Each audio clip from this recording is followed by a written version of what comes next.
Are you lost, old man? The voice was sharp, laced with the kind of condescending arrogance that only comes from a man who has never been truly tested. It cut through the low hum of the airfield, a discordant note in the symphony of power that surrounded them. Arthur Hayes didn't flinch.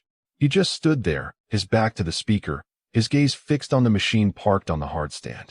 An AH-64E Apache Guardian, gleaming under the harsh Nevada sun.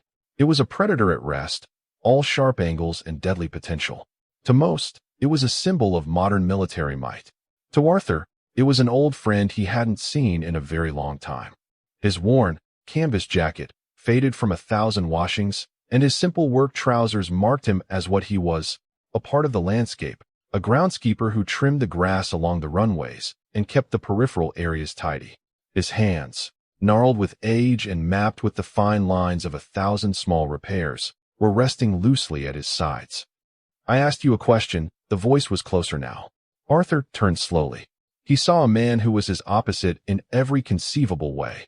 Colonel Davies was young, probably not yet 40, with a jaw that looked like it had been carved from granite and eyes that held the cold, flat certainty of someone who believed rank was the ultimate measure of a man. His flight suit was crisp, the insignia of his rank polished to a mirror shine.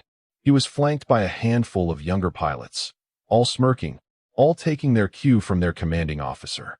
Arthur's eyes, clear and steady as a winter sky, met the colonel's.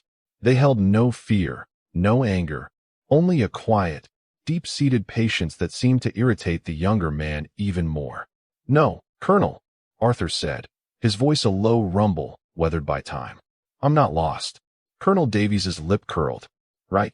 You're just admiring the hardware, are you? This is a restricted area, Grandpa. This isn't a museum. This machine," he said, patting the composite armor of the Apache's fuselage, "is worth more than you'll make in 10 lifetimes of pulling weeds. So why don't you run along before you get your grease stains on it?" The younger pilots chuckled. It was a cruel, easy kind of laughter. Arthur's gaze drifted from the colonel back to the helicopter. He saw the TADS/PNVS turret, the eyes of the beast. He saw the stub wings, ready to be loaded with Hellfire missiles and rocket pods. But he saw more than that. He saw ghosts. He saw the faces of young men he'd flown with, the suffocating dust of forgotten deserts, the green tracers reaching up for him in the dead of night. The smell of jet fuel and hydraulic fluid was a potent kind of time machine. "She's a beautiful bird," Arthur said, his voice barely a whisper, meant more for himself than for anyone else. But Davies heard it. He took it as a challenge, an old man daring to have an opinion on something so far beyond his station. "Oh, she's beautiful, is she?"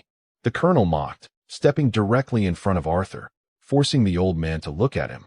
"What would you know about it? You think you're an expert now? Let me guess, you flew a biplane back in the Stone Age." More laughter from the peanut gallery. Arthur remained silent, his stillness a stark contrast to the colonel's agitated energy. This quiet dignity was a foreign language to Davies, and it infuriated him. He was used to deference, to people snapping to attention. This old man's placid refusal to be intimidated felt like a personal insult. He decided to escalate, to make an example of this fossil who dared to stand on his tarmac. "You know what?" Davies said, a malicious gleam in his eye as he played to his audience. "You seem to love it so much. Why don't you fly it? Go on. Show us all your hidden talents.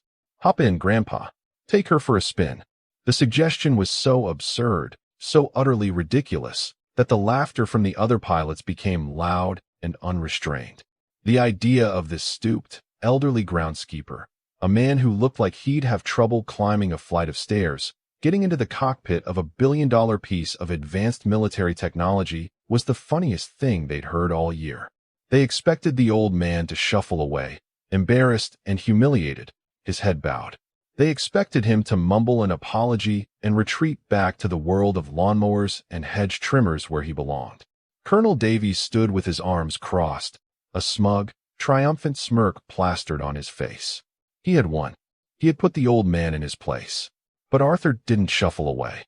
He didn't look down. Instead, a flicker of something long dormant ignited in the depths of his clear blue eyes. He looked past the sneering colonel, at the silent, waiting machine. He thought of a promise made to a dying friend in a blood-soaked cockpit, half a world away. A promise to never forget what it felt like, to never let the feeling die. And in that moment, the years seemed to fall away from him. He straightened his back, just a fraction, but it was enough to make him seem taller. He looked directly at Colonel Davies, the man who saw him as nothing more than a joke, and said two simple words. "All right, I will." The laughter died as if it had been severed by a blade. A thick, shocked silence fell over the flight line. The pilots stared, their grins frozen on their faces, suddenly uncertain. Colonel Davies's smirk faltered. This wasn't how the script was supposed to go. He had made an impossible, mocking offer, and the old man had called his bluff. For a second, Davies was speechless. He could feel the eyes of his men on him. He couldn't back down now. His authority would be shredded. A knot of anger and disbelief tightened in his stomach. He was the colonel. He was in charge. He would see this through. "You're serious?"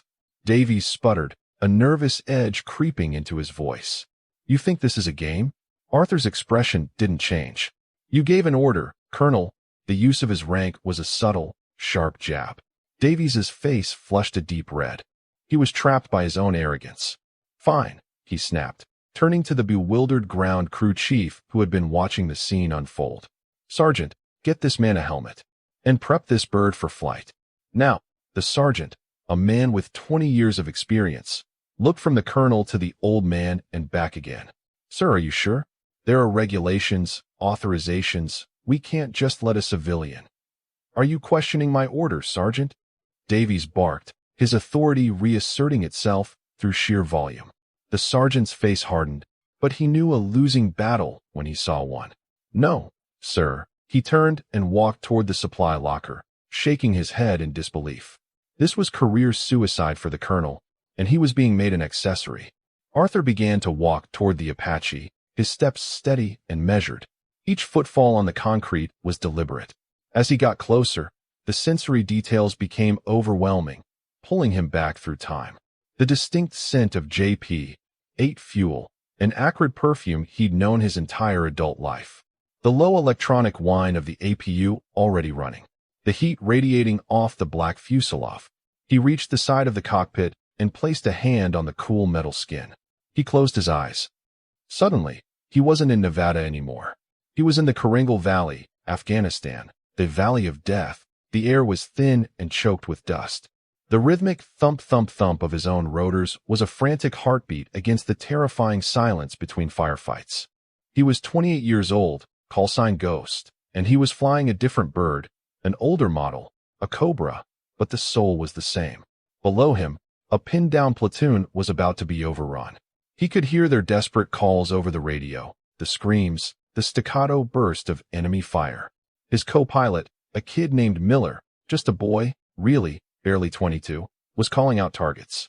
Ghost, 3 o'clock, ridgeline. RPG. The memory was so vivid he could feel the jolt as he threw the stick to the side, the helicopter groaning under the strain of the maneuver. He could taste the metallic tang of fear in his mouth. He remembered unleashing a volley of rockets, the satisfying whoosh as they left the pods, the bloom of fire and smoke on the ridge. He remembered Miller's triumphant shout, cut short by the sickening thwack of a heavy-caliber round punching through the canopy, followed by an impossible, terrible silence on the intercom. The memory ended there, as it always did. He opened his eyes. The sergeant was standing beside him, holding out a helmet. Arthur took it, his hand steady. The name tape on the sergeant's uniform read Miller. It was a common enough name, but the coincidence sent a shiver down his spine. He was no longer the young man in the memory, but the promise he made to the dying boy in his co-pilot seat echoed in his soul. "I'll never forget how to make her dance for you, kid. Never."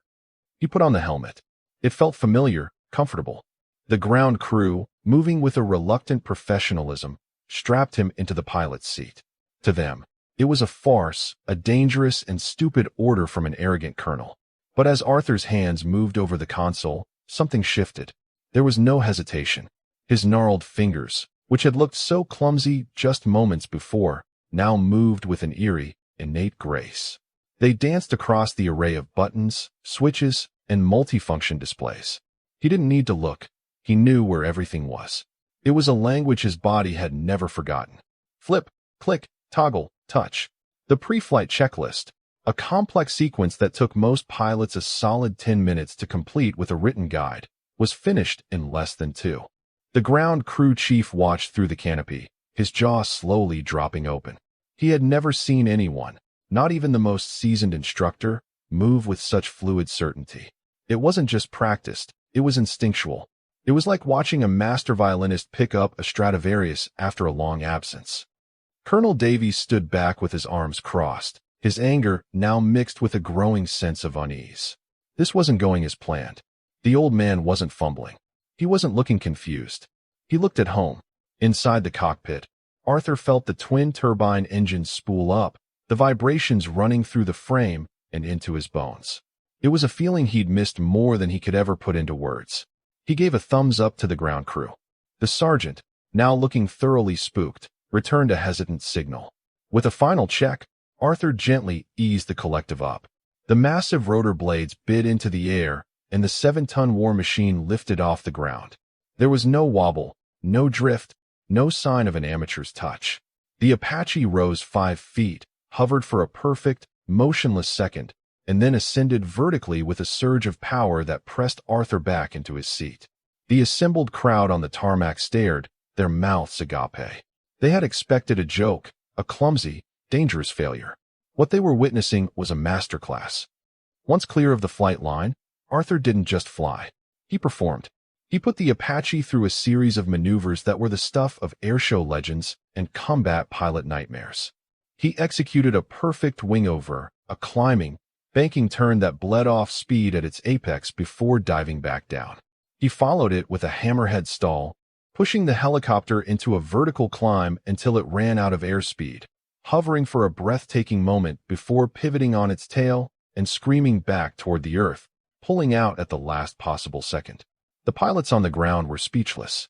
These weren't just fancy tricks. They were combat maneuvers, flown with an aggression and precision that bordered on supernatural. He made the Apache dance. He made it pirouette and bow, swoop and soar. It was a violent, beautiful ballet in the sky. "Who is that guy?" one of the young pilots whispered, his earlier mockery forgotten, replaced by pure, unadulterated awe. Colonel Davies was no longer smirking. His face was pale, the color of chalk. He was a decent pilot himself, but he knew, with a gut-wrenching certainty, that he couldn't do what he was seeing. Nobody he knew could. A young airman, a perceptive kid named Jenkins who had been watching from a maintenance bay, recognized the sheer impossibility of what was happening. He knew this wasn't just an old man getting lucky. This was something else. On instinct, he picked up a service phone and made a call directly to the base commander's office.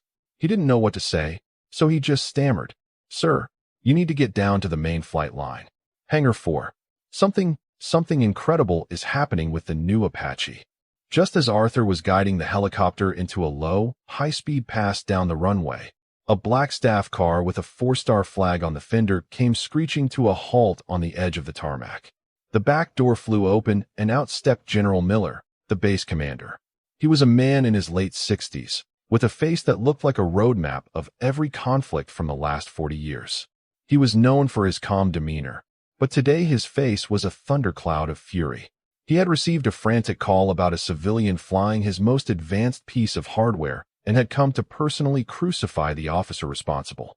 He strode onto the tarmac, his eyes scanning for the idiot who had allowed this to happen. His gaze fell on the pale, sweating Colonel Davies. But before he could unleash the tirade building in his throat, he heard the distinctive sound of the Apache's rotors and looked up. He stopped dead in his tracks. His anger evaporated, replaced by a look of stunned, absolute disbelief. He watched the helicopter as it completed its pass, pulled into a tight, spiraling climb, and then came around for a landing. He wasn't just watching the machine. He was watching the way it was being flown. The signature moves, the aggressive yet impossibly smooth transitions. He had only ever seen one man fly like that. A ghost from his past. "It can't be," the general whispered, his voice thick with emotion. Arthur brought the Apache back to the exact spot it had taken off from. The landing was flawless, the skids kissing the concrete with the gentleness of a falling leaf. He went through the shutdown sequence with the same practiced efficiency, the whine of the turbines slowly dying down to silence. The canopy opened. For a moment, he just sat there, breathing in the lingering scent of the cockpit, feeling the quiet hum of the electronics. He felt more alive than he had in 30 years. He unstrapped himself and climbed out, his movements a bit stiff now that the adrenaline was fading. He looked old again. As his boots touched the ground, he saw General Miller striding toward him, ignoring Colonel Davies completely. The general, a 4-star commander of one of the most important air bases in the country, came to a halt 3 feet in front of the old groundskeeper in the worn-out jacket. He drew himself up to his full height, his back ramrod straight, and rendered the sharpest, most respectful salute Arthur had ever seen. "Ghost," General Miller said, his voice cracking slightly. "It's an honor, sir. It's been too long." Arthur looked at the general's face, at the familiar lines around his eyes, and a slow smile spread across his own.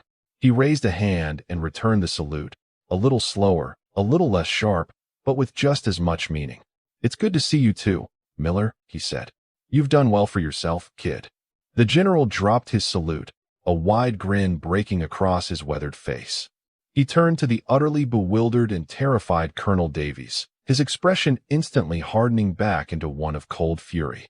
"Colonel," he began, his voice dangerously low, "do you have any idea who this is?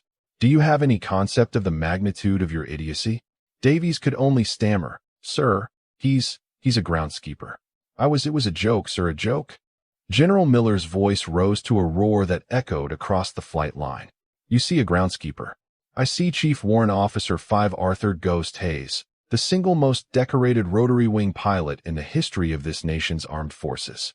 This man wrote the literal book on Apache combat tactics. The manual you studied at flight school? He wrote half of it. The maneuvers they told you were impossible? He invented them. He has over 12,000 hours of flight time, 7,000 of them in combat. He flew missions that are still so highly classified that if I told you about them, I'd have to kill you. The man you just called Grandpa single-handedly saved an entire platoon of Rangers in the Keringal Valley, flying a bird so shot up it shouldn't have been able to stay in the air. A mission, I might add, where I was his co-pilot." He jabbed a finger toward his own chest. "The man you humiliated is a living legend." The silence that followed was absolute. Every pilot, every member of the ground crew, stared at Arthur with a new, profound sense of reverence. A hero, a legend, standing right there in front of them, dressed in old clothes, and they had laughed at him. Colonel Davies looked as if the ground had been ripped out from under him. The entire foundation of his world, a world built on rank and appearance and protocol, had just been shattered. He looked at Arthur, truly looked at him for the first time, and saw not an old man, but the quiet, unshakable strength in his eyes. The weight of his own arrogance crashed down on him, and he felt a shame so deep it was nauseating. He stumbled forward, his own authority forgotten. "Sir," he said to Arthur, his voice choking. "Sir, I can't, there are no words. I am so sorry." Arthur looked at the broken man before him. He saw no triumph in the colonel's humiliation. There was no anger left in him, only a quiet sadness for a young man who had so much to learn. He placed a gentle hand on the colonel's shoulder. "The uniform doesn't make the soldier, son," Arthur said softly. "And the medals don't make the hero. It's what you do when no one is looking that defines you. It's the heart." Remember that later that day, Colonel Davies quietly and formally tendered his resignation. The story of the old groundskeeper who could make an Apache dance spread like wildfire, becoming a permanent part of the base's mythology. Arthur Hayes went back to his job, but things were different. Pilots would stop to talk to him, seeking his quiet wisdom. Young airmen would salute him as he passed. He was no longer invisible. He was Ghost, a hero hidden in plain sight, a living reminder that the greatest among us are often the ones who seek no recognition at all. What we witnessed on that flight line was more than just the humiliation of an arrogant man. It was a powerful lesson that we all need to remember. True strength isn't loud, it's quiet. True honor isn't worn on a sleeve, it's carried in the soul. We live in a world that is so quick to judge based on appearances, on the superficial markers of success and status. We forget to look deeper, to see the history and the experience etched into the faces of our elders. The next time you see someone you might be tempted to dismiss, an old man in a worn jacket, a quiet woman at the back of the room, take a moment. Look closer. You might just be in the presence of a hero. You might be standing next to a legend, and you would never know unless you choose to see with respect and listen with humility. If this story touched your heart, please like and subscribe for more tales that remind us of the hidden heroes who walk among us every single day. I just want to take a moment to say a huge thank you to each and every one of you. Folded hands, your love, support, likes, comments, and subscriptions mean the world to me. Without you, this journey wouldn't be possible. Every view, every share, and every encouraging word keeps me motivated to create more content for you all. I'm truly grateful to have such an amazing community by my side. Let's keep growing together and making this journey even more special. Red Heart.